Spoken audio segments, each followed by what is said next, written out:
গরুর পাখি এসে পাখা দিয়ে করেছে আচ্ছাদন। শক্তিশাল ভাবছে প্রভু যখন আমার হস্তে ধরা দিয়েছে, আমি প্রভুর কাছ থেকে কিছু আদায় না করে ছাড়বো না। এই জগতে বাবা দেখেন, আপনারাও এই চতুর্ভুজ রূপ দর্শন করলে এই ভবার রূপের আসা যাওয়া লাগে না। এই শ্রীচরণ দর্শন করিলে বাবা আমরাও মনে মনে কল্পনা করব গুরুর সেই চতুর্ভুজ রূপটি। এই বলে প্রভু নারায়ণ করেছিল কেমন শঙ্খ চক্র গদা পদ্ম দিয়ে হেলো কালে রামচন্দ্রে কোন কার্য করিল।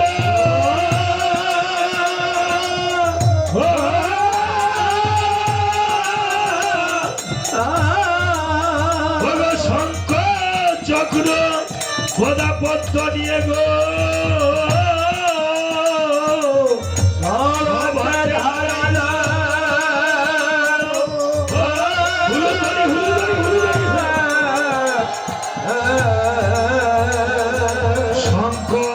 চক্র গদা পদ্ম নিয়ে যখন সভাতে দাঁড়াইল, শক্তিশাল বলছে প্রভু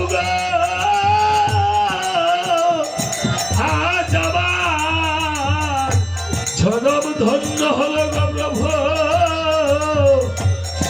আমি ধন্য হলাম ওহে নারায়ণ ধন্য হলাম হে নারায়ণ। দেখে তোমার রাঙা চরণ ধন্য হলাম ওহে নারায়ণ।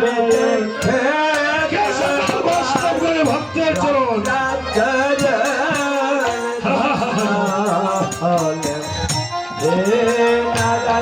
আমি তোর সাধ করে বৈষ্ণব চরণ ধন্য হলেন ওহে নারায়ণ।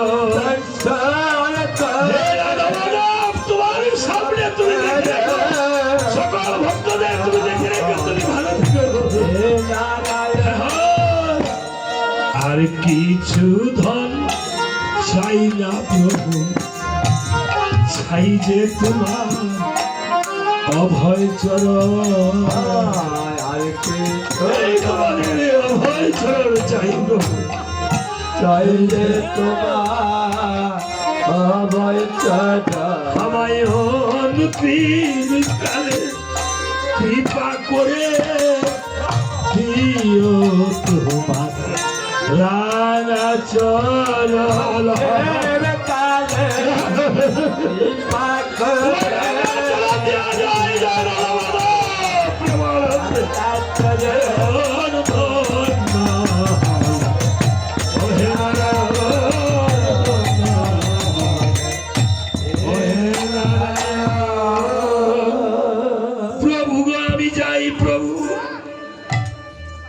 তুমি আমাকে আশীর্বাদ করিও যেন আমি লক্ষণের অঙ্গে প্রাণে রাখিতে পারি প্রভু। শক্তিশাল লক্ষণের কাছে গিয়ে বলছে, হরি লক্ষণ যদি প্রাণে বাঁচতে চাও তাহলে একবার সেই গুরু স্বরূপ নারায়ণ নারায়ণকে করবে আত্মনাথ।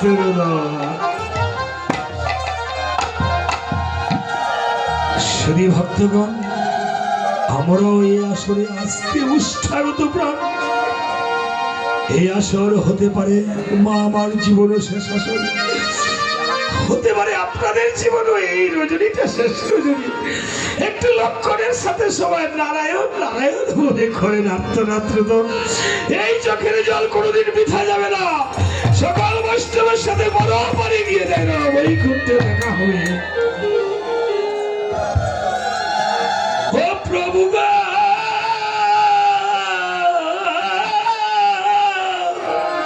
সঙ্গ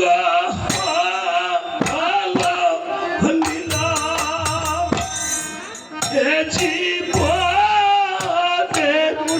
খেলা সঙ্গ দেওয়া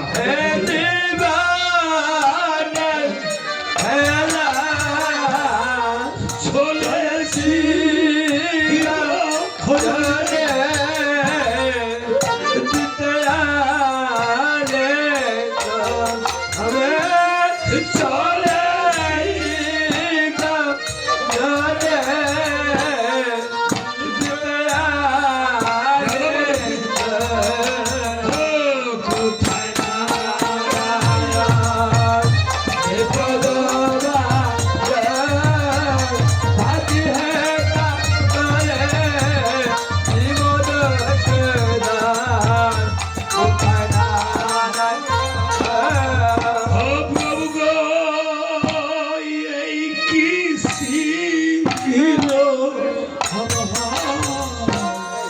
কপালে লিখো তাই তো বুঝি হলো শক্তি সে হেলে বড়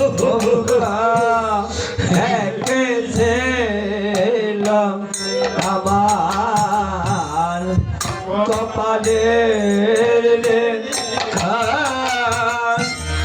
তাই তো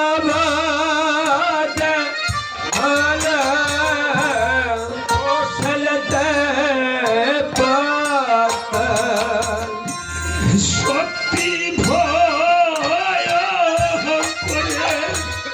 করে দাঁড়ালো বিস্তারে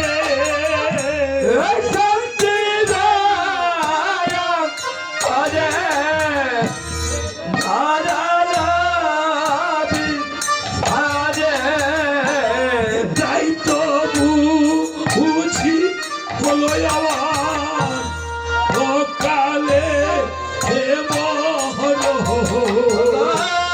তাই তো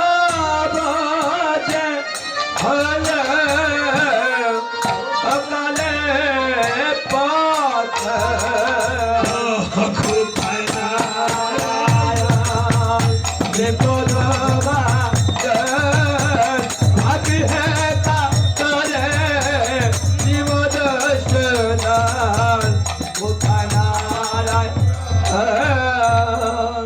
এইভাবে যখন আমার প্রভু করেছে আর্তনাদ রোদন শক্তিশালী হতে পারছে না পতন তখন লক্ষণের অঙ্গে দেবগণ অহংকার জন্মে দিয়েছে অহংকার হলো বাবা এই জগতের মূল লক্ষণ যখন অহংকার করেছে হেনকালে শক্তিশালী কোন কার্য করিল লক্ষণেরই অঙ্গে এসে আমি পতন হলো পক্ষে দেবে দিয়ে বাদ পৃষ্ঠে হলো পা ধরাতে পড়িয়ে লক্ষ্য দেখে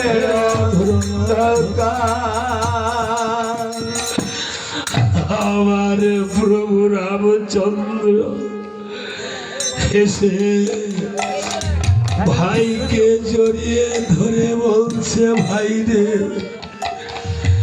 আরে ভাই রে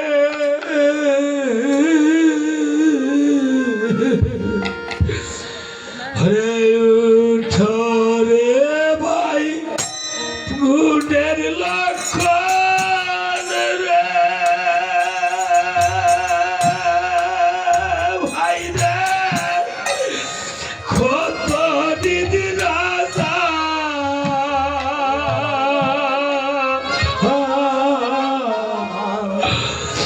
হত ভাগা রামে খাকে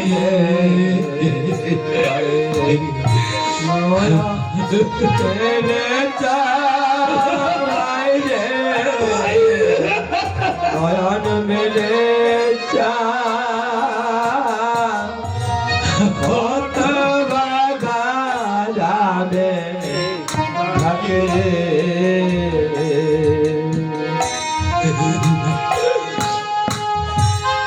দুইটি ভাই ছিলাম জবান রে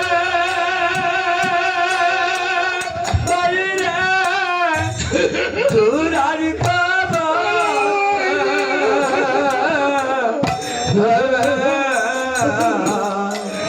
করুণা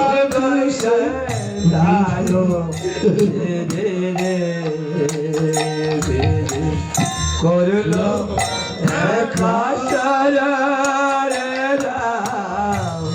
করলো পরমানসে বিধিয়ে সত্যের জন্য পনে আসলাম রে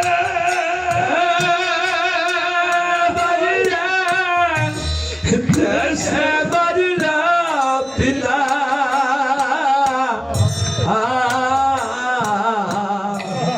রাবণে হরে হরে রে আমার পূর্ণ লক্ষ্যে সীতা পূর্ণ লক্ষ্যে সীতা রাবণে হরে হরে তিনটি মাথা চারটি ব্যথা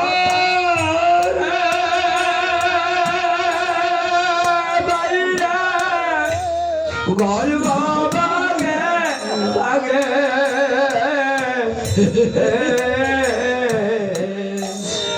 অতি দুঃখের কপাল জানে ভাই রে ভাই রে দয়া গে ভাই রে দয়া গে অতি দুঃখের কপাল রে দেশে গেলে জিজ্ঞাসিবে বাইরে সবাগে নেবা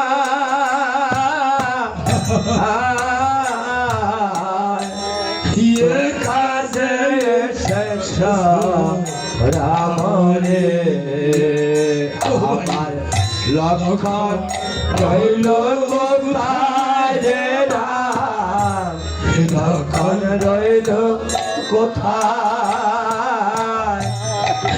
কাজে এসেছ রামরে ও ভাই রে শেষে যাবে হনুমান রে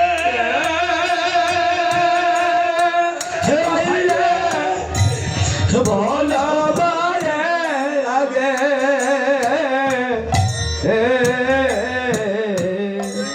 লক্ষণ মরণ শক্তি রে ভাই রে রামকে খাইলো ভাগে রে ভাই রামকে খাইলো ভাগে লক্ষণ মরণ শক্তি রে আজ আমার প্রভু রাম ভাইয়ের জন্য চলেছে অর্থনাথ। এই ধরা দামে তো আমরা ভাই হয়ে ভাইকে ভুলে যাই, ভাইকে চিনি না। আবার এই দেহের মধ্যে মন এবং জ্ঞান দুটি ভাই, আমার মন চঞ্চল হয়ে যায় কিন্তু জ্ঞান দিয়ে সেই মনকে বোঝাতে পারি না। সেটাই আমার প্রভু রাম আমাকে বোঝাতে চেয়েছেন বাবা। আর বহিরঙ্গে যারা আমরা ভাই হয়ে ভাইয়ের সাথে শত্রুতা করি, কোনোদিন যেন কোনোদিন কেউ কোনোদিন ভাই হয়ে ভাইকে ভুলে না যায়। ভাই যদি একটু বেশিও জমি নিয়ে যায় তাহলে নেক, তাহলে তো তবেও তো ভাই নিয়েছে, খেলে তো ভাই খাবে। কোনোদিন ভাইকে অবজ্ঞা করো না, পায়ে ধরে বলছে ভগবান। এই যে মায়েরা আছো, বাবার বাড়িতে গিয়ে অনেক সময় ভাইয়েরা আমরা যারা আছি বোনকে ভাইয়ের বাড়িতে আসতে অবজ্ঞা করে, বোনকে অনেক সময় বেশি ভাবে, কিন্তু কোনোদিন কোনো ভাই বোনকে কখনো অবজ্ঞা করো না, কোনো বোন কোনোদিন ভাইকে অবজ্ঞা করো না। একই মায়ের উদর থেকে আমরা এসেছি, একই পিতার স্নেহে লালিত পালিত হয়েছে, একই অন্নে লালিত পালিত, একই অন্ন, একই ঘরে, একই হাড়িতে অন্ন, একই মায়ের স্তন দুগ্ধ খেয়েছে। এই জগতে ভাই কোনোদিন পৃথক হতে পারে না। কর্মের প্রয়োজনে হয়তো দূরে ঘর বেড়ে থাকে, ভিন্ন গাড়ি এনে বাড়ি করে থাকে, কিন্তু ভাই বোনের রক্ত, ভাই ভাইয়ের রক্ত, বোনে বোনের রক্ত কখনো পিতা হতে পারে না, পারে না। মহাজন গানে গানে বলেছে, তাই ও গো ভাই বড় ধন, রক্তের বাঁধন। আজকে আমাকে আরেকটি মা এই যে 100 টাকা দিয়েছে, জানি না এই মায়ের শাখা সিঁদুর যেন অক্ষুণ্ণ হয়। মা কেঁদেছে, কাছে কাছে মা বাবা আছে গো, মা বাবা আছে, মা বাবা নাই, ভাই আছে, আমেরিকা গেছে, ভাইটাও সিঁদুর প্রবাসে থাকে, ভুলকে ফেলে। এই ভাইয়ের জন্য, বোনের জন্য যে কি বেদনা। হে পৃথিবীতে ভাইয়ের মতো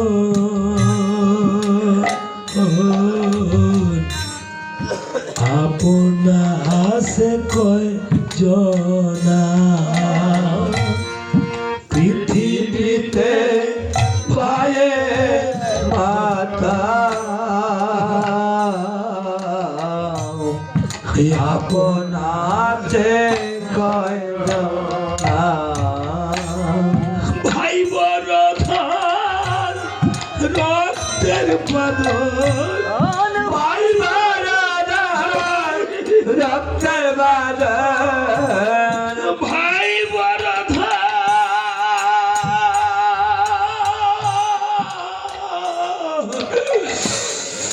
ওরে ভাই রে আমার, ওরে ভাই রে আমার, বাবা রে ভাই বারাধান, রক্তের বাদন, পৃথক হবার নাই। পৃথিবীতে ভাইয়ের মাতা আপনাতে কয় জনা, পৃথিবীতে ভাইয়ের মাতা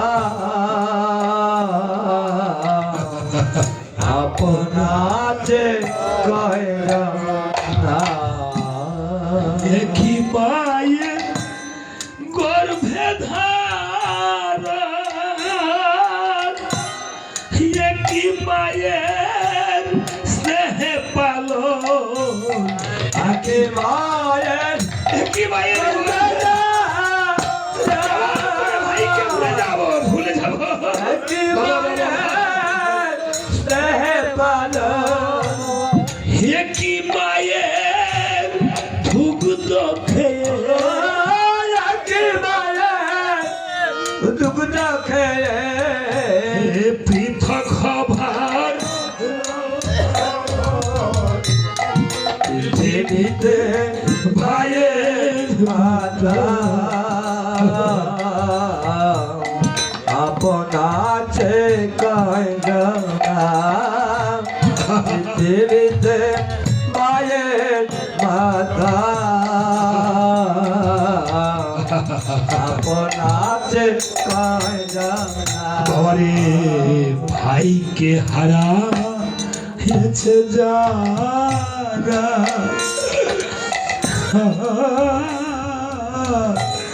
ভাইয়ের বেদন এইভাবে বুঝে তারা,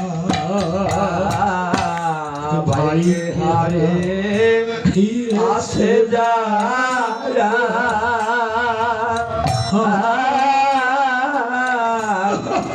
মায়ের বেদন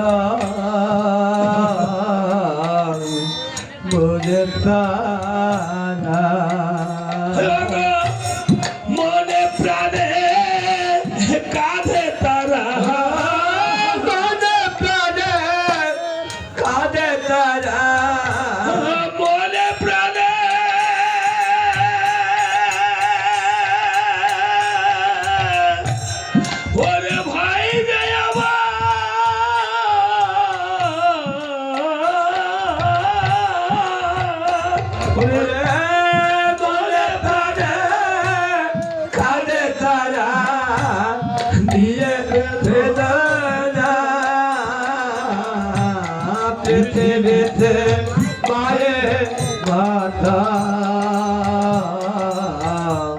আপনাতে কয় গঙ্গা পৃথিবীতে মায়ের মাতা আপনাতে কয় গঙ্গা আর দুজন ভক্ত আমার হস্তে এই দক্ষিণান্ত উঠিয়ে দিয়েছে। ভগবান যেন তাদের মনোবাঞ্ছা পূর্ণ করে ঠাকুর গৌর হরিনারায়ণ প্রভুরাম। এবার আজ আমার সুসেন বৌদ্ধ এসে বলছে, প্রভু গো, কেঁদে তো কোনো লাভ নাই, কোনো লাভ নেই কেঁদে। তবে অর্ধ রজনীর ভেতর সূর্য উদয়ের পড়বে, যদি লক্ষণের অঙ্গ লক্ষণকে চৈতন্য লাভ করানো যায়, তাহলে লক্ষণের অঙ্গে প্রাণ রাখিতে পারে। অর্ধ রজনীর ভেতর গন্ধমাদন থেকে ওষুধ আনতে হবে। গন্ধমাদন এখান থেকে কত দূরের পথ? গন্ধমাদন এখান থেকে 18 দণ্ডের পর। রজনী প্রায় প্রভাত হয়ে যদি চলে যায়, কোন শাস্ত্রে বলছে 18 মাস, কোন রামায়ণে, অদ্ভুত রামায়ণে, কোন রামায়ণে বলছে 18 দিন, কোন রামায়ণে বলছে 18 দণ্ড। অর্থাৎ 18 দণ্ড নিশাকালে কিন্তু সমস্ত কিছু কর্ম হয়। এই যে কালী পুজো হয়, বৈষ্ণবদের কর্ম হয় 18 দণ্ড নিশায় হয়, তাই না বাবা? হনুমানেরও যে কোনো কর্ম করতে 18 দণ্ড প্রয়োজন পড়ে। হ্যাঁ, হনুমান বলছে, প্রভু আমি এমন শক্তি ধরি, এই 18 দণ্ডের ভেতর আমি কয়েকশো বার আসতে যেতে পারি। গন্ধমাদন 18 দণ্ড কত সময় হয় বাবা?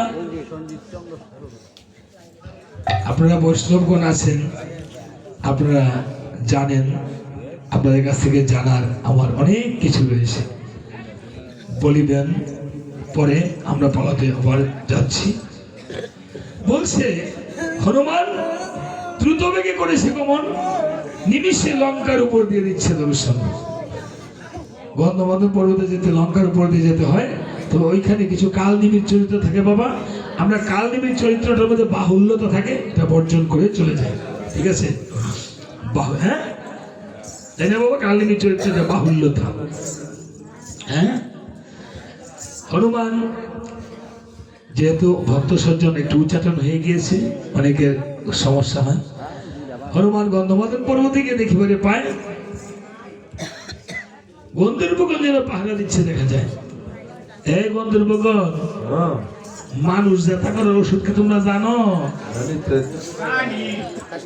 আচ্ছা বাবা, বাবা বাবা বাবা তাস্কিনে কে থাকো বলে তুমি জানো কি বাবা? যাও তো। হ্যাঁ, তুমি নিচে বসছো, কিন্তু বারবার কেন আসো বাবা? তুমি চেয়ারে বসো, অসুস্থ মানুষ বাবা, আমি তোমাকে আগে তো বলছি যাবো। বলছে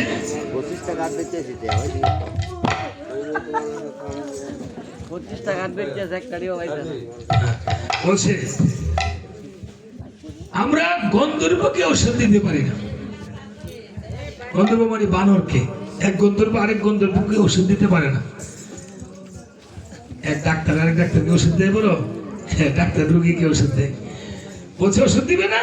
হনুমান মনের ক্রোধে বলছে, আমার গুরু হয়েছে বৈকুণ্ঠে গোসাই, বিনা খেলে বুঝে কার্যসিদ্ধি নেই।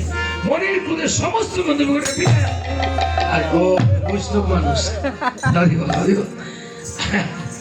অপরাধ ক্ষমা করবেন।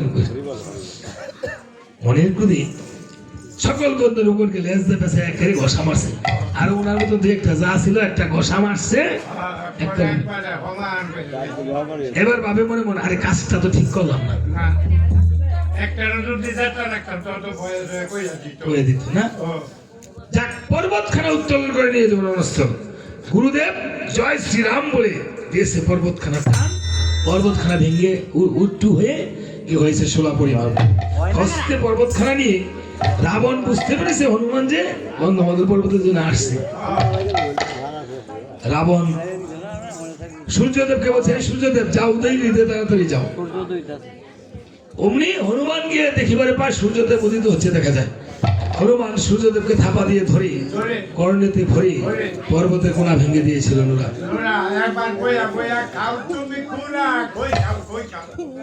খৈল মানে খৈল, ও খৈল।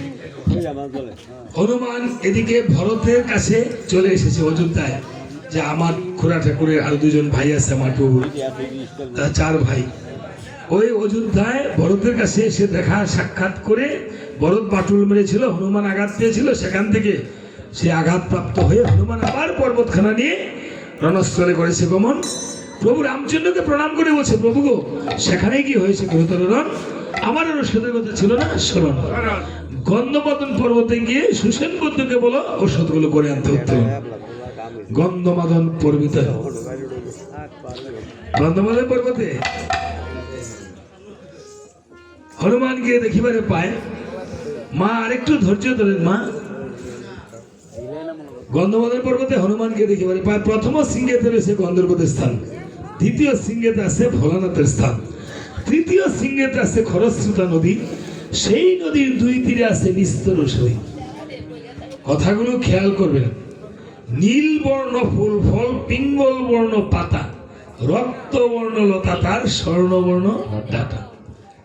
অস্থি সঞ্চারিণী, জীব সঞ্জীবনী, মৃত সঞ্জীবনী। কয়টা ওষুধ হয়েছে? 4টা। অস্থি সঞ্চারিণী, জীব সঞ্জীবনী, মৃত সঞ্জীবনী, বিশল্য করণী। মনে রাখবেন, আমি ওষুধ বলছি 6টা। ওষুধ লাগবে কয়টা? বাবারা কথা কয় না, 6টাই লাগবে, তাই না? একটা ওষুধ কমে হবে বাবা? হবে না, অপূর্ণ হলে হবে না, তাই না? কি গান গেয়েছে? ওরে উদয় নদিয়ায় রে রসের গৌর পূর্ণ চন্দ্র। চন্দ্র কি পূর্ণ না অপূর্ণ? পূর্ণ। ওষুধ হতে হবে পূর্ণ। 6টি ওষুধ। তাই ওষুধ উত্তোলন করেছে 4টা। খেয়াল করবেন, আমাকে ধরবেন যদি কম বলি। এখানে কম দিলে কিন্তু হবে না, হবে ওইখানে ওই ঘাটায় 16 নিতে হবে। তাই ওষুধ এনে দিয়েছে। এবার বলছে শিলপাটার প্রয়োজন। শিলপাটা পাবো কোথায়? হনুমান বলছে, বিভীষণ তোমার লঙ্কাতে না শিলপাটা আছে, এই তোমার গদাটা আমাকে দাও।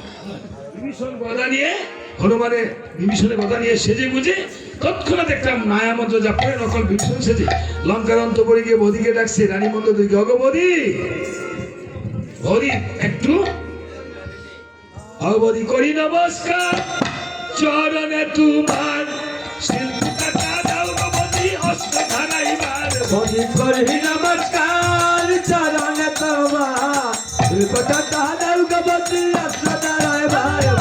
করি নমস্কার, যুদ্ধ করিয়া দাদা রসহালা ভূতাবতী। করি নমস্কার, ঠাকুর দাদাই কইয়া দিছে শিল্পটা দিতে বদি। করি নমস্কার, চরণে তোমার শিল্পটা দাও অবধি অস্ত ধারাইবার। বদি করি নমস্কার। এই হ্যাঁ, রন্ধন সোনাগর কোনটা? হনুমান দেখতেছে লঙ্কাতে দাঁড়ছি, রন্ধন সোনাগর কোনটা গো?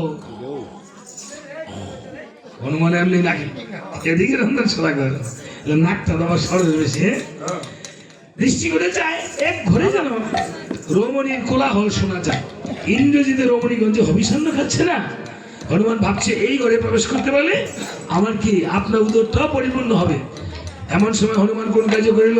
দরজা নিজ দালে ঠাইসা দিতে লাগলো। এটা দরজা নাকি? ভাবছি থেকে হনুমান অমনি রমণীগণ বলতেছে, ওই দিদি গো, কি এর হাফটা এটা? হ্যাঁ, হনুমান এবার ছোট্ট বানরের বেশ ধারণ করেছে। রমণীরা ঘরের এক কোনায় গিয়ে যখন বসেছে, তখন করেছিল কেমন?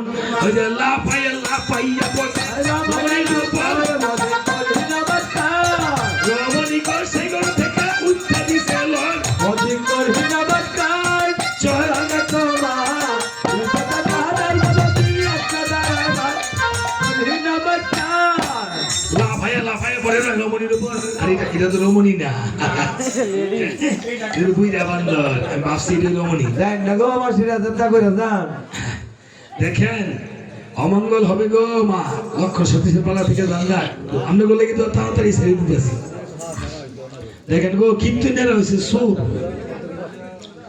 কীর্তনেরা সুর না, আমি সুর ওই কই, আমি যে সঞ্জিত মাস্টার আমিও সুর। এখন সুর বানাইছে গেলে এটা বলতেন না, ভক্তরা বানাইছে না, এমন কোন কীর্তনের ভাবের ক্ষমতা নাই পুরা ভালো লাগবে। আচ্ছা যাক, ঠিক আছে, এবার আর 10টা মিনিট বসেন না মা। যাক এই বলে দৃষ্টি করে চায় ঘরের কোনায় যেন শিল্পটাটা দেখা যায়। শিল্পটা লেজা পেছাইয়া নিয়া কিছু দূর গিয়া দেখিবারে পায় একটা স্ফটিক স্তম্ভের ঘর অর্থাৎ মন্দির দেখা যায়। এই মন্দিরখানা হনুমান লেজা পেছাইয়া নিয়ে চলে গেছে। রামচন্দ্র বসে, হনুমান গিয়েছি শিল্পটার জন্য, ঘর চুরি করে নিয়েছিস, আরে এখন তো তোকে ডাকবে ঘর চুরা। হনুমান বলছে, প্রভু রামচন্দ্রের জন্য করলাম চুরি, আর উনি বলে চোর, যার জন্য করলাম চুরি সেই বলে চোর। যাক, হনুমান দূরে গিয়ে সরে বসে আছে। শিল্পটাতে ওষুধ পেশন করি শোষণ করতে বলছে, আরেকটা অনুপান যে লাগবে, নিকান্দনীর চোখের জল।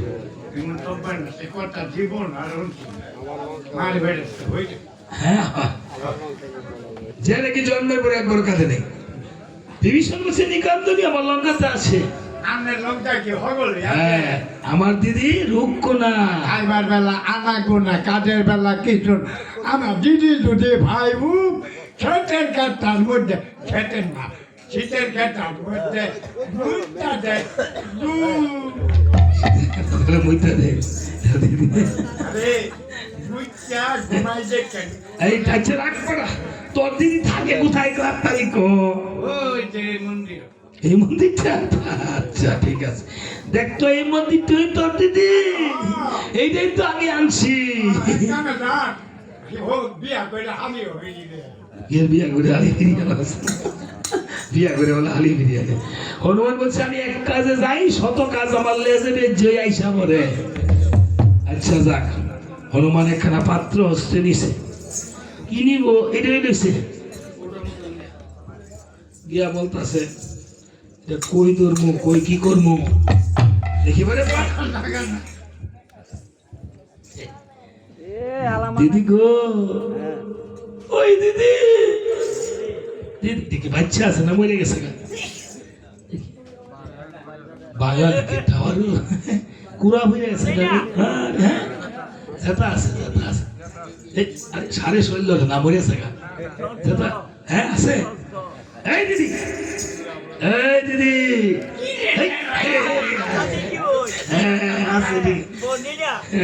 একটু চোখের জল দিবি। আরে লক্ষণ শক্তি ছেলে পড়ছে, তাহলে একটু কান্তি, তুই কান। আমার স্বামী মরলো, জামাই মরলো, হাই মরলো, লাং মরলো, বাতার মরলো, 14 গোষ্ঠী লাং মরলো। আচ্ছা, হাই কোনটা লাং কোনটা?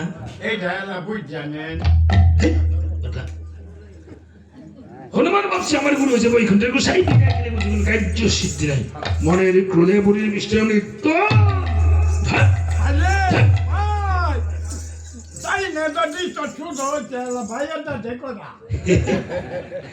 হনুমান ভাবে মনে মনে আমার পরে পর্বত যাবে না বুড়ি বলে।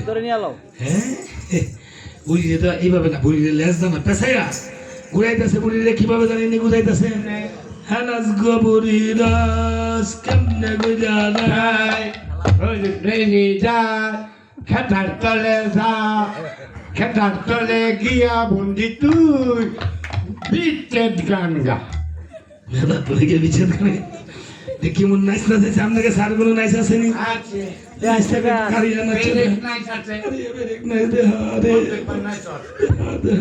আলুটা শুধু হয় তো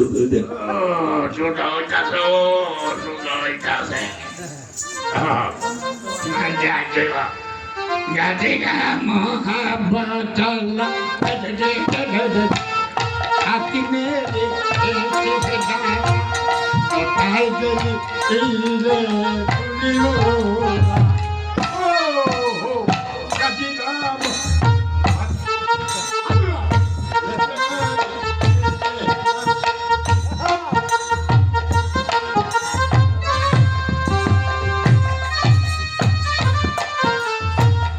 সর্বনাশ এই বুড়ি এতে ইজ্জত মেরে দিব দেখ কেমন নাইছে রে বুড়ি চিন্তা করছে জল দিতি না ডাক্তারদের কায়দা ছাড়া জল মন যেত না আমি চাপাস করে যখন বসা মারছে দপ দপ করে আলো নিচতে বনভূত নিচ কায়দা কোতর কইরা নিচ তুই অবুতরের ভিতরে বইলা পিয়া দেখ ভবিষ্যতে তোর কানে লাগতো ভাই একবার দেয় নাতি আবার দেয় হাই আবার দেয় আরে বইন কি তেলা হায়ে না বনভূত কর চিন্তা করছেন তো যাক হনুমান নিকান্দরের চোখে জল এনে দিয়েছে জলগুলো মিশ্রিত করছে কয়টা ওষুধ দিয়েছে বুঝে না হ্যাঁ তিনটা কেমনে হ্যাঁ ছটা হয়েছে গা দেখছেন আপনারা হিসাব রাখেন নাই আমি বলছিলাম এই প্রশ্নগুলো করব এই জন্য তো কীর্তি নেয় শুরুই করে জায়গা কারণ আপনারা হ্যাঁ ধরতে পারেন না এই যে গাভিয়ে দুধ রেখে দেয় কি করে কোথায় কোথায় বাছুরে দুধ বের করে করেনি এটাই অমৃত সুধা অস্থি সঞ্চারিণী জীব সঞ্জীবনী মৃত সঞ্জীবনী বিশলকরণী আর নিকান্দনী চোখের জল কয়টা হয়েছে আবার হিসাব করতেছেন অস্থি সঞ্চারিণী জীব সঞ্জীবনী মৃতন্য সঞ্জীবনী বিশলকরণী 4টা আর নিকান্দনী চোখের জল 5টা ওষুধ লাগবো 6টা আরেকটা কি লাগবো হ্যাঁ বিশলকরণী তো আনছে ওই গন্ধমত পর্ব থেকে আমি তো বলতেছি হ্যাঁ নীলবর্ণ ফুলফল পিঙ্গল বর্ণ পাতা রক্তবর্ণ তথা স্বর্ণবর্ণ ডাটা এগুলি থেকে উঠাইছে কি অস্থি সঞ্জীবনী জীব সঞ্জীবনী মৃত সঞ্জীবনী বিশলকরণী গন্ধমত পর্বতে যাক আরেকটা কি লাগবে এটা আপনারা জেনে নেবেন গুরুর কাছে এবার আর বলবো না 6টা ওষুধ লাগবে সেই ওষুধটা হলো স্তনধুগ্ধ তবে এটা কোন স্তনধুগ্ধ হ্যাঁ কি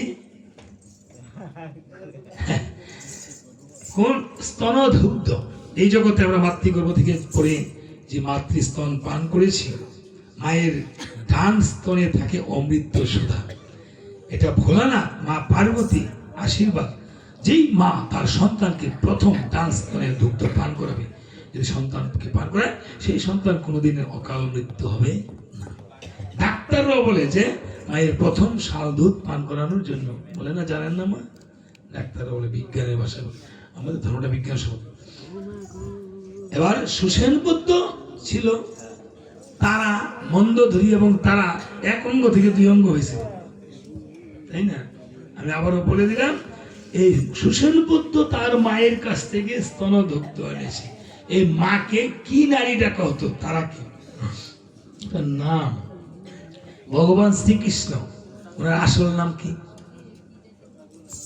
নাম আছে না হ্যাঁ কৃষ্ণ নাম রাখেন গর্গ ধেরেতে জানিয়া শত নামের মধ্যে বলেন না যশোদা নাম রাখিল নাম হ্যাঁ নন্দের নন্দন তাই না এরকম শত নাম পড়েন না বাসুদেব রাখিল নাম জাদু বা সাধন রামচন্দ্রের আসল নাম কি যেমন এমন ডাকে না আমাকে ডাকে ধরার বাবা আসলে আমার নাম আছে না হ্যাঁ সুন্দর গোপাল এটাও একটা নাম 108টা নাম এর মধ্যে প্রধান নাম আছে তাই না প্রভু রামচন্দ্রের আসল নাম কি প্রভু রামচন্দ্র যেহেতু রামায়ণ গেতেছি প্রভু রামচন্দ্রের আসল নাম হলো মর্যাদা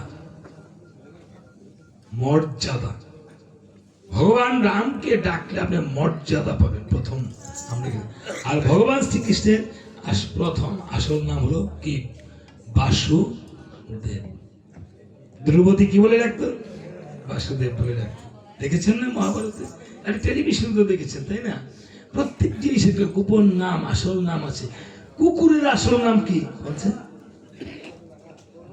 কুত্তা কুত্তা ডাকলে এই আমরা ভালো কুত্তাটা দেখে দেখুন হাতু বলে ডাকলে আসে হ্যাঁ বিড়াল তো দেখবেন মিউ মিনি এমন একটা নাম ডাকে এটাই প্রত্যেক জিনিসে আমাদের কিছু ছাত্র ক্লাসে পড়ায় কিছু কিছু ছাত্র শিক্ষকের অতি প্রিয় হয় সবাই প্রিয় পৃথিবীতে কিন্তু তার মধ্যে ছেলে মেয়ের মধ্যে কিছু কিছু ছেলে মেয়েকে মা বাবার এটা অপ্রিয় হলে কথা সত্য কিন্তু কিছু কিছু ছেলে মেয়ে অনেক সেই জিনিসটা অর্জন করে মা বাবার কাছ থেকে তাই না অর্জন করে যাক এটা ভালোবাসা জিনিস এই 6টা ওষুধ এখানে রইল যে সুসেন বুদ্ধের মায়ের নাম মন্দোদরী এবং সুসেন বুদ্ধ দুইজনকে কি নামে ডাকা হতো জানবেন যাক এই বলে সুসেন বুদ্ধের মায়ের কাছ থেকে স্তনদুগ্ধ নিয়ে 6টা ওষুধ দিয়েছে 6টা ওষুধ দিয়ে 3টা বড়ি বানাইছে লক্ষণের অঙ্গ থেকে বানে দিয়েছে টান বানখানা ভেঙে গেছে 3 খান 1 খণ্ড রেখেছিল গগনে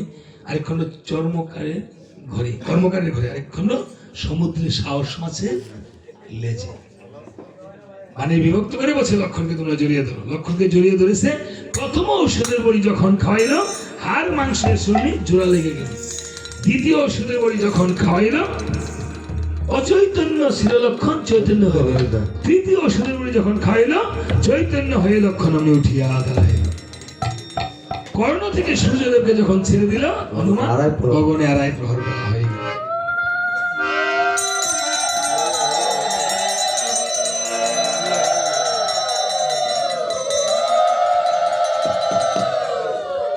শুধু ভক্ত সজ্জন এবং আমার ভক্তিমতী মায়েরা এখনই রামায়ণ শেষ হয়ে যাবে 2 মিনিটের ভিতরে সবাই ভালো থাকবেন হ্যাঁ আমাদের জন্য আশীর্বাদ করবেন আমাদের সকলের জন্য সকলের পুত্র পরিজনের জন্য আমার মা গোসাইকে নিয়ে এসেছি ওনার জন্য ওনার পুত্র পরিজন আমার গোসাইয়ের জন্য সবাই ভালো থাকবেন আমি আপনাদের শ্রীচরণে এই প্রার্থনা সবাই যদি কেউ চামড়ের আশীর্বাদ না পেয়ে থাকেন চামড়টা স্পর্শ নিয়ে যাবেন মা হ্যাঁ যদি কারো কোনো মনোবাঞ্ছা থাকে তাহলে এখান থেকে একটু পুষ্পের পাপড়ি নিয়ে ঘরে বিছানার নিচে রাখবেন হ্যাঁ যদি মনোবাঞ্ছা থাকে কীর্তনীয়দের বায়নদের যত কিছু হলে দক্ষিণান্ত করতে হয় যদি মনোবাঞ্ছা থাকে কারো দক্ষিণান্ত তাই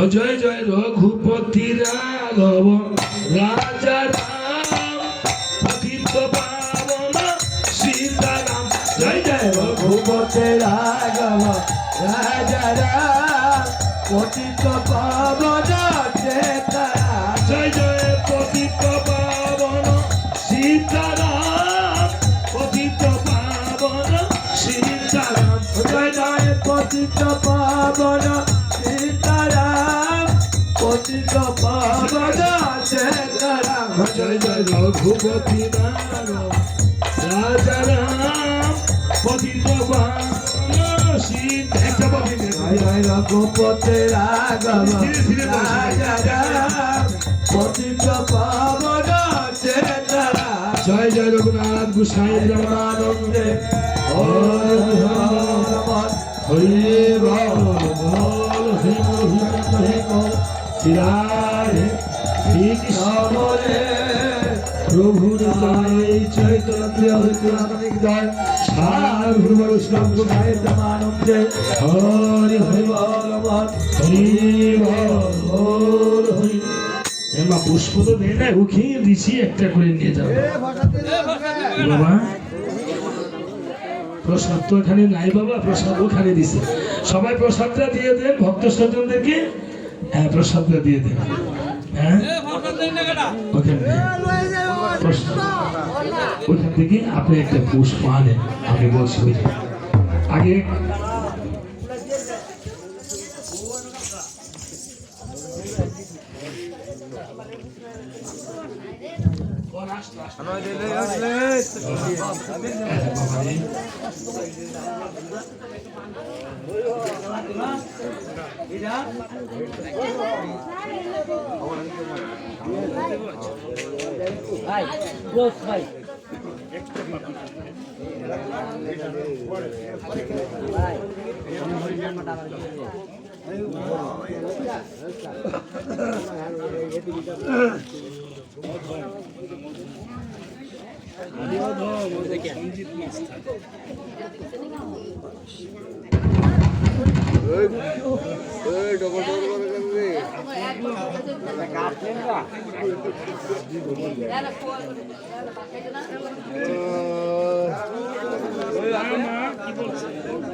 দুবাই নিয়ে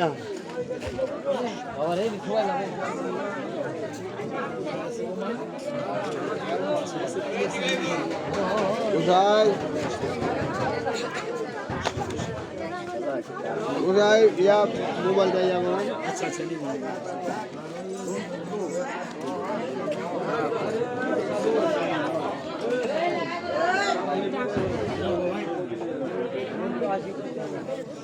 ছেলে বাসায় আছে।